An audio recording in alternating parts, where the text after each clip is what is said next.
Welcome back to Bright Gen education. नमस्कार विद्यार्थी मित्रांनो, आत्तापर्यंत आपण इयत्ता 11वीचे पाठ आणि कविता, गद्य पद्य हे जे आपला जो भाग होता, हे जे आपलं सेक्शन होतं ते आपण यशस्वीरित्या पूर्ण केलं आहे. अर्थात त्यासंबंधित जे जे महत्त्वाचे प्रश्न होते ते आपण मागच्या काही व्हिडिओजमध्ये बघितलेच. आजपासून आपण आत्ता साहित्य प्रकार, नाटक एक साहित्य प्रकार आपण बघतोय. अर्थात नाटक एक साहित्य प्रकार, यामध्येच एक वेगळं नाविन्य शब्दामध्येच. कारण साहित्यातला असा एक प्रकार जो वेगळा आहे, जो दृकश्राव्य आहे, जो आपण पाहूसुद्धा शकतो आणि ऐकूसुद्धा शकतो.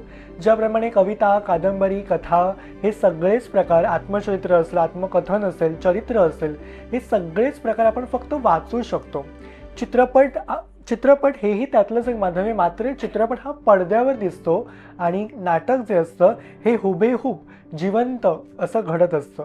त्यामुळे समोर एक पात्र चाललेलं आहे, समोर पात्रांची हालचाल आहे, अशा प्रकारचा जिवंत अनुभव आपण सजगरित्या जो घेतो, अर्थातच ते नाटक. नाट्य हा नाटकाचा प्राण आहे असं मानलं जातं आणि हे खरं आहे.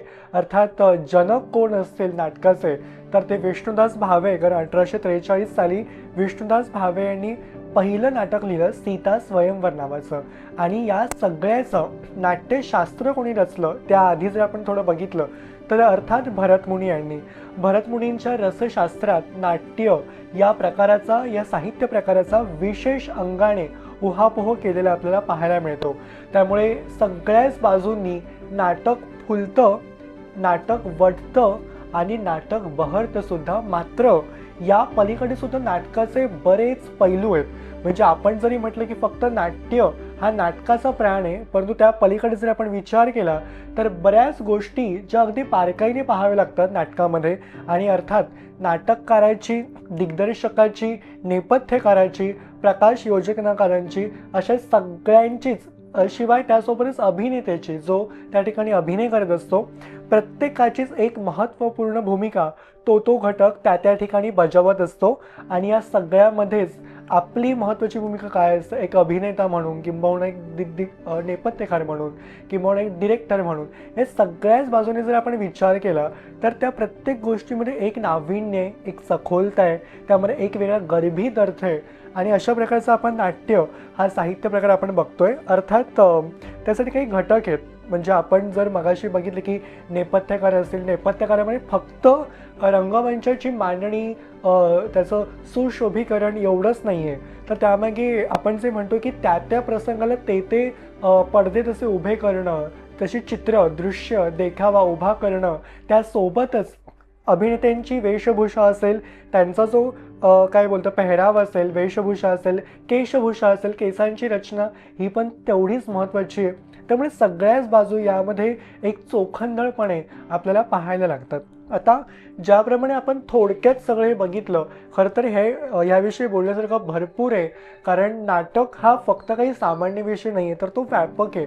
आणि अर्थात जे कथानक त्या नाटकाचा अवकाश घेऊन येतं, अशा प्रकारचं सगळं त्यामध्ये. आणि वेगळा खेळ, म्हणजे इंग्रजीमध्ये जर आपण बघितलं ना, नाटकाला प्ले असं म्हणतात.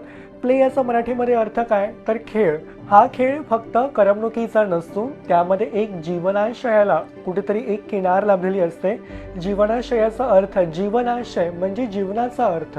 माणूस जे जे पाहतो, जे जे अनुभवतो, ज्या वातावरणात तो वाढतो, त्या सगळ्याच समस्या असतील, त्याची सुखदुःख असतील, त्याचा आनंद असेल किंवा ते दुःख असेल, हर्ष असेल किंवा आणखीन वेगळी कोणती त्याच्या मनातली व्यथा असेल, या सगळ्याचंच एक मार्मिक चित्रण त्या रंगमंचावरती होत असतं. आणि अर्थात रंगमंच ही एक रंगदेवता, म्हणजे अर्थात त्याची रंगमंचाचं नाटकामध्ये असणारं जे स्थान आहे, किंबहुना जो आपण एक अविभाज्य घटक म्हणतो, जे सगळं जो खेळ रंगतो, हा खेळ ज्या व्यासपीठावर रंगतो तो म्हणजे रंगमंच. आणि अर्थात सगळ्याच बाजूने आपण विचार केला तर रंगभूमी, रंगदेवता हे त्याचं, म्हणजे म्हणू शकतो की अभिनयाचा अवकाश काय असेल तर ते रंगमंच आहे. कारण सगळ्याच बाजूने जर विचार केला तर माणूस, जो अभिनेता जो उभा राहतो, तोच मुळी त्या व्यासपीठावर राहतो. त्यामुळे एक म्हणता येईल की अभिनयाचं वेगळं व्यासपीठ किंवा अभिनयाचं वेगळं विद्यापीठ कोणतं असेल, ज्याचं काय म्हणू शकतो आपण, जे कोरं असतं, मात्र अभिनयाच्या आविष्काराने, कलेच्या आविष्काराने ते संपूर्णतः दंगून जातं, आणि अशा प्रकारचं हे व्यासपीठ जे प्रत्येक व्यक्तीला खळखळून हसवतं सुद्धा, मानवी मनाचा तळ ढवळून सुद्धा काढतं आणि प्रत्येक मानवाच्या हृदयाला हात घालतं. प्रत्येक वाचकाच्या, प्रत्येक प्रेक्षकाच्या हृदयाला हात घालणारं कोणतं असेल, भिडणारं कोणतं असेल, तर ते अर्थात एक नाटक आहे. कारण फक्त संवाद त्यामध्ये नसतात आणि हे संवाद म्हणजे आपण म्हणतो की संवाद हा नाट्यसंहितेचा प्राण आहे असं म्हटलं जातं. परंतु ते संवादामध्ये कशा प्रकारचे काय म्हणू शकतो आपण समावेश केला आहे. मग त्यामध्ये कधी हास्य पण येतं, कधी दुःख पण येतं, कधी त्यामध्ये क्रोध, द्वेष पण येतो, तर कधी कधी संवेदनशीलता सुद्धा येते. त्यामुळे आविष्काराचे बरेच पैलू आहेत भावनिकदृष्ट्या आपण जर बघितले तर. आणि त्यामुळे भावभावनांचा हा एक असा संगम जिकडे रंगतो ते म्हणजे हे नाट्य असा आहे हा जो प्रकार आहे. आणि अर्थात साहित्य प्रकारामधला नाटक हा जो प्रकार आहे तो तुम्हा 11वीच्या विद्यार्थ्यांसाठी समाविष्ट आहे. त्याचं कारण हेच की तुम्हाला प्रत्येक विद्यार्थ्याला नाटक या एका वेगळ्या साहित्य प्रकाराची सर्वांगाने ओळख व्हावी या अनुषंगाने हा घटक या ठिकाणी समावेश करण्यात आलेला आहे. आता आपण थेट प्रश्नांना हात घालूयात. त्यातला जो पहिला प्रश्न आहे स्वमतातला, अर्थात नाटक म्हणजे सांघिक कलाविष्कार आहे या विधानासंबंधी तुमचे मत सोदाहरण स्पष्ट करा. आता नाटक हा सांघिक आविष्कार आहे, जे आत्ता मी म्हटलं कलेचा आविष्कार, जिकडे हास्य पण असतं, जिकडे क्रोध पण असतो, जिकडे संवेदनशीलता सुद्धा असते, जिकडे विनोद पण असतो. ह्या सगळ्यांनी जे युक्त असं जर काय असेल तर ते नाटक आहे. आपण त्याच प्रश्नाला सुरुवात करूया. सांघिक कलाविष्कार आहे अर्थात नाटक ही एक समूह कला आहे. पहिलं वाक्य तुम्हाला हे लिहायचं उत्तरामध्ये. नाटक ही एक समूह कला आहे. त्यामुळे नाटक हे दृकश्रव्य माध्यमामध्ये दाखवलं जातं, जे आपण पाहू सुद्धा शकतो, दृक, आणि श्राव्य जे आपण ऐकू सुद्धा शकतो. अशा दोन्ही माध्यमातला हा खेळ, हे प्ले म्हणजे हे नाटक आहे. दुसरी ओळ झाली. यानंतर तुम्हाला मुख्य उत्तराला तुम्हाला हात घालायचा आहे. ज्याप्रमाणे कथा, कविता, कादंबरी, आत्मचरित्र हे सगळेच प्रकार हे वाचकनिष्ठ आहेत, हे तुम्हाला मांडायचं आहे. हे सगळेच प्रकार हे वाचकनिष्ठ आहेत. म्हणजेच काय, तर माणूस वाचू शकतो, माणूस पाहू शकतो, त्यातले जे अनुभव आहेत त्या कथेतले, कवितेतले जे काही असेल मानवी भावभावना हे आपण मनातल्या मनात साठवू शकतो. मात्र नाटकामध्ये असं नाही आहे. नाटकामध्ये आपण जे म्हणून चाललंय, समोर आपल्या डोळ्यांसमोर जे घडतंय ते वास्तव रूप आपण ते प्रत्यक्षपणे आपल्या डोळ्यात आपण ते साठवू शकतो, हृदयात भरू शकतो. आणि प्रसंगी प्रत्येक मानवी मनाला एक वेगळी ऊर्जा किंवा एक वेगळा अर्थ देण्याची ताकद, देण्याचं सामर्थ्य या नाटक या साहित्य प्रकारामध्ये आहे. यानंतर तुम्ही असंही म्हणू शकता की नाटकामध्ये नाटककार जो असतो तो मुळात नाट्याची संहिता साकारत असतो. संहिता म्हणजे काय, स्क्रिप्ट, आपण जे नाटकाची स्क्रिप्ट म्हणतो, संहिता. त्यानंतर दिग्दर्शक जो असतो तो दिग्दर्शक दिशा देण्याचं काम करतो. म्हणजे कुठलं नेपथ्यकाराला काय हवं आहे किंवा अभिनय कशा प्रकारे वटला पाहिजे या सगळ्याची दिशा देण्याचं काम दिग्दर्शक करत असतो. तिसरं म्हणजे नेपथ्यकार, जो रंगमंचाची पूर्ण जुळवाजुळव, म्हणजे मगाशी मी म्हटलं की ज्याप्रमाणे पडदे असतील मागचे, तर ते कुठल्या रंगाचे हवे, काय हवे हे बघण्याचं काम करतो. दृश्य, त्या वेळेला त्या प्रसंगाचे दृश्य दाखवणं हे गरजेचं असतं. प्रकाश योजनाकार जो असतो तो त्या वेळेला कुठल्या लाईट, स्पॉटलाईट्स कुठले टाकायचे असतात हे तो पाहत असतो. आणि त्यासोबतच बाकीच्या ज्या गोष्टी आहेत, म्हणजेच काय, कलाविष्कार त्यांनी म्हटलं तर कलाविष्काराला त्या शब्दाला आपल्याला न्याय द्यायचा आहे. म्हणूनच नाटकामध्ये संगीतसुद्धा येतं, नाटकामध्ये नृत्यसुद्धा येतं, नाटकामध्ये चित्रकलासुद्धा येते, नाटकामध्ये वक्तृत्वसुद्धा येतं आणि नाटकामध्ये कविता, काव्यसुद्धा येतं.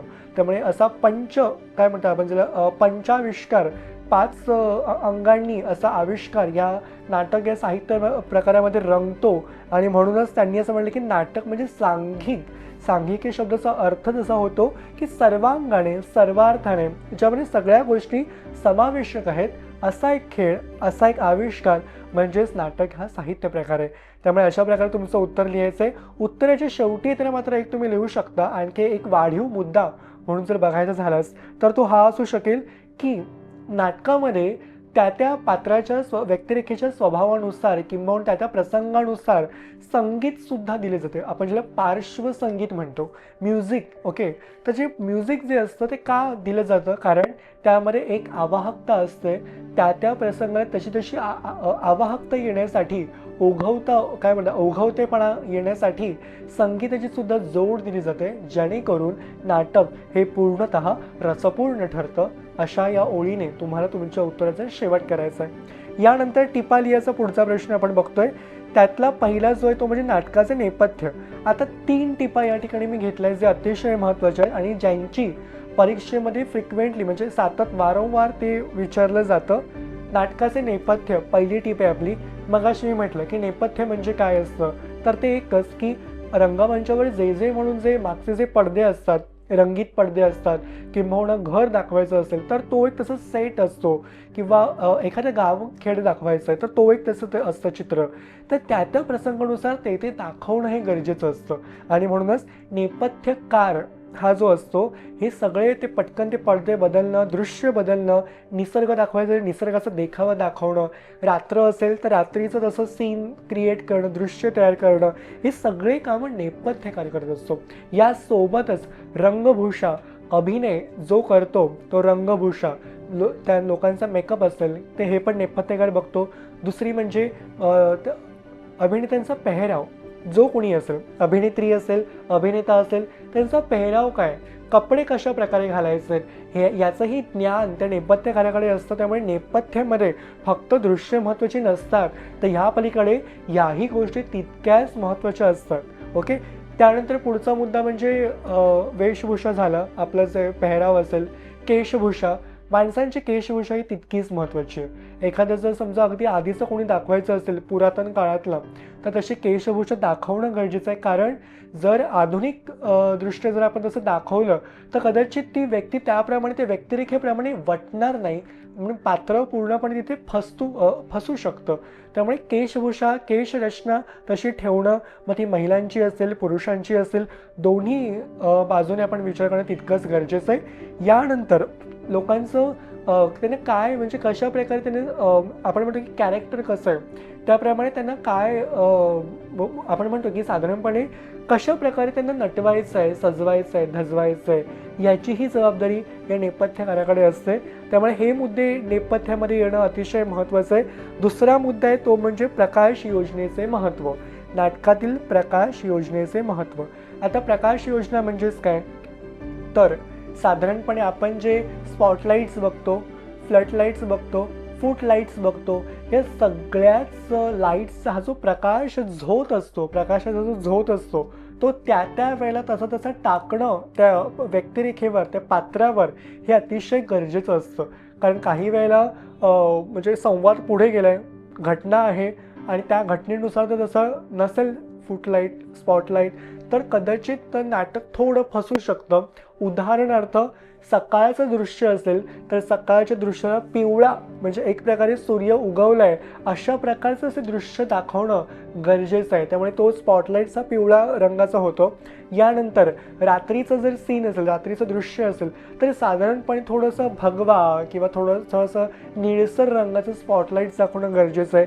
त्यामुळे त्या प्रसंगानुसार, प्रहरानुसार, कालप्रहर म्हणजे सकाळ असेल, दुपार, रात्र, व्हॉटेवर, त्यानुसार कालप्रहारानुसार तसे स्पॉटलाईट्स, फूटलाईट्स, फ्लडलाईट्स टाकणं हे जास्त गरजेचं असतं. म्हणून प्रकाश योजनेचे महत्त्व तितकंच महत्त्वाचं आहे, कारण याने परिणामकारकता प्राप्त होते. हा तुम्ही मुद्दा लिहू शकता, परिणामकारकता, इफेक्टिव्हनेस. ओके, त्यामुळे ह्या गोष्टी महत्त्वाच्या आहेत प्रकाश योजनेमध्ये. तिसरा जो मुद्दा आहे तो म्हणजे नाटकातील संवाद. मगाशी मी म्हटलं होतं नाटकातील संवाद हा नाट्याचा प्राण आहे, नाट्य संहितेचा प्राण आहे. का? कारण संवाद नसतील नाटक वठू शकतं का? बिलकुल नाही. त्यामुळे नाटकाच्या चांगलं होण्यासाठी किंवा ते तितकंच काय म्हणू शकतो आपण आविष्कृत, प्रत्येक पात्र जर आविष्कृत करायचं असेल, रसपूर्ण करायचं असेल, तर त्यासाठी संवाद हे अतिशय महत्त्वाचं माध्यम आहे. त्यामुळे हे जे तुम्ही लिहू शकता, जे आत्ता मी म्हटलं, दुसरी ओळ त्यातली येईल ती म्हणजे संवाद हे ते तितकेच नर्मविनोदी पाहिजे, हलके फुलके पाहिजे, त्यामुळे अति अलंकारिकता नको, गरजेची नाही आहे की फार असे जड जड शब्द टाकणं किंवा पूर्णपणे असे वेगळे शब्द टाकणं. पटकन समोरच्या प्रेक्षकापर्यंत जाऊन पोचले पाहिजेत, हृदयाला जाऊन भिडले पाहिजेत, असे संवाद असायला पाहिजे. सुरसुरीत संवाद असायला पाहिजे, खटकेबाज संवाद असायला पाहिजे, जेणेकरून पटकन त्या माणसाच्या, त्या प्रेक्षकांच्या हृदयावर जाऊन त्या आदळतील आणि त्याचा वेगळा परिणाम त्या प्रेक्षक वर्गामध्ये कुठेतरी असा एक फुलून येईल, साधून जाईल. अशा प्रकारचे संवाद नाटकामध्ये असणं हे अतिशय गरजेचं मानलं जातं. त्यामुळे अगदी एक 4-5 ओळींवर तुम्हाला तीन टिपा लिहायचे, जे आत्ता मी सगळे मुद्दे म्हटले. पुढचा जो प्रश्न आहे तो म्हणजे नाटक हा समाजाचे यथायोग्य दर्शन घडवणारा प्रयोगक्षम साहित्य प्रकार आहे, या विधानाचा अर्थ स्पष्ट करा. आता नाटक हा समाजाचं यथायोग्य दर्शन घडवणारा प्रयोगक्षम साहित्य प्रकार आहे. मगाशी मी म्हटलं की नाटक ही समूह कला आहे. तोच मुद्दा पुन्हा या उत्तरामध्ये टाकायचा आहे. नाटक ही समूह कला आहे. नाटक हे दृकश्राव्य माध्यमातून सादर केलं जातं, जे पाहू सुद्धा शकतो आणि ऐकू सुद्धा शकतो. आणि अशा प्रकारे नाटक हे समाजनिष्ठ आहे, हे तुम्ही लिहू शकता. समाजाभिमुख आहे. का? कारण मानवी समाजामध्ये जे जे म्हणून काय होतं, समाजामधले जे कंगोरे, जे वास्तव आहे, तेच नाटकामध्ये साकारण्याचं काम हा नाटककार करत असतो. त्यामुळे ही ओळ येणे या ठिकाणी महत्त्वाची आहे. यानंतर तुम्ही असंही लिहू शकता की समाजातले जे मानवी भावभावना आहे, आपण ज्याला मनोव्यापार म्हणतो, त्या मानवी भावभावनांचं समग्र चित्रण नाटक या साहित्य प्रकारामध्ये होत असतं. त्यामुळे म्हणूनच समाजामध्ये ज्या समस्या आहेत, किंबहुना जे सुरू आहे सध्या, आजचं वास्तव काय, किंबहुना आधीचं वास्तव कसं होतं, आधीचा समाज कसा होता, या सगळ्याच बाजूनी नाटकामध्ये विचार केला जातो. आणि म्हणूनच नाटक हे भावपूर्ण ठरतं. त्यामागे कारण हेच आहे की समाजातल्या ज्या समस्या आहेत त्याच मुळात दाखवायच्या असतात आपल्याला. समाजातले जे प्रश्न आहेत, काय चाललंय समाजात, कशा बाजूने समाज जातोय, समाज कसा बदलत गेला, ते बदलणारी स्थित्यंतर त्याची कशी होती, आणि त्यावेळीचा समाज कसा होता, समकालीन समाज, आत्ताचा समाज कसा आहे, हे सगळ्याच बाजूने नाटकामध्ये विचार केला जातो.